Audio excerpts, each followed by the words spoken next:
Assalomu alaykum yurtdoshlar, milliy show ishtirokchilari. Men Surxondaryo viloyati Oltisoy tumanidanman. Milliy shouda 27-turida bitta bilet sotib oldim. Shu bitta biletda Spark yutug'i chiqdi. Mana Toshkentga keldim.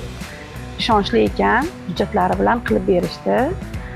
Milliy show obunachilariga, ishtirokchilariga omad tilayman.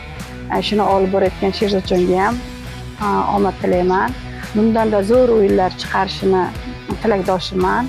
Ishlarini rivojini bersin, omadini bersin. Milliy show haqiqat ekan. Men yutdim, hujjatlari bilan menga topshirishyapti. Opamiz keldilar, mashinani olib keladi dedi. Biz ishonmadik. Nima kelsak, haqiqatan ham akalar topshirishyapti mashinani, opani o'ziga nomiga dokument qilib berishgan. Biz mashinani qabul qilib olyapmiz. Bor ekan, haqiqat narsa ekan, berilar ekan, o'ynayingizlar. Hammaga omad. Milliy show zo'r.